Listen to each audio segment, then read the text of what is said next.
মসজিদে হারাম এবং মসজিদে নববীতে 20 রাকাত তারাবি হয়েছে, সেই সাহাবায়ে কেরামের জমানা থেকে।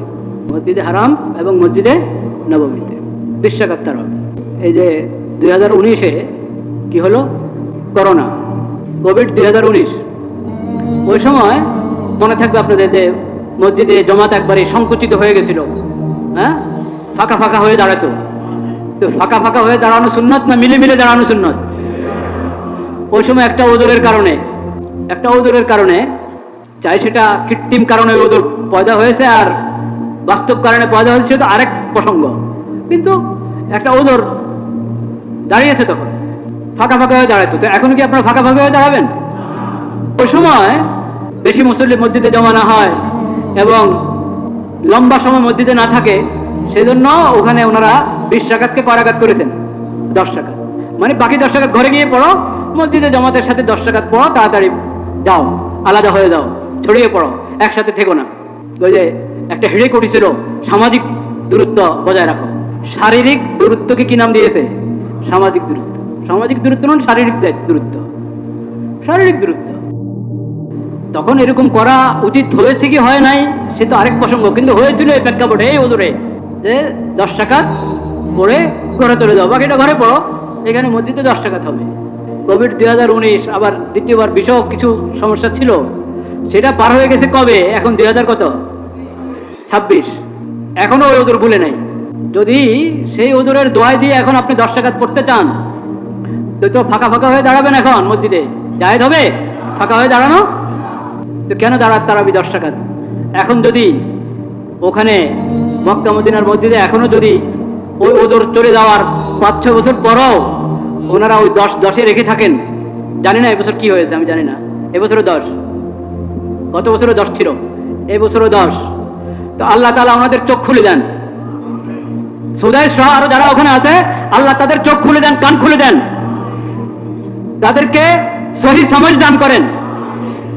যে ওজোরের অজুহাত দিয়ে 10 পড়েছিল 2 বছর, সেই ওজোর কবে চলে গেছে? এখনো তুমি তারাবি 10 বছর পড়ছ?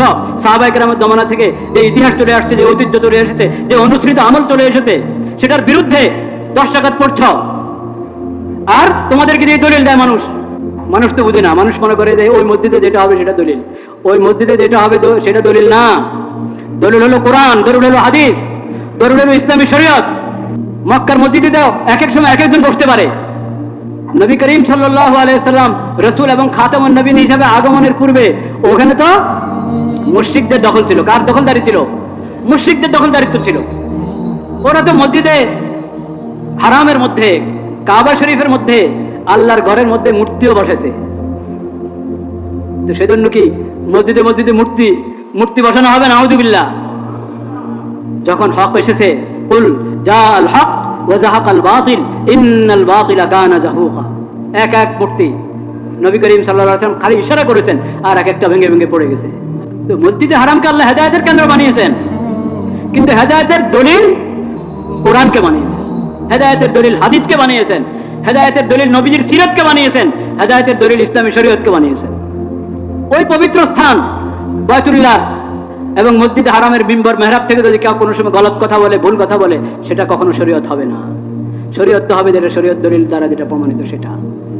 সেজন্য 20 রাকাত অনুসৃত তারাবি, এটাকে কোনো ওজোরে 10 বানিয়ে ওজোর চলে গেছে, এখন ওনারা 10-এর মধ্যে বসে আছেন, এটা কখনো শরীয়তের দলিল হবে না। শরীয়তের দলিল হবে যেটা সাহাবায়ে কেরামের জমানা থেকে চলে এসেছে, সেই আমল।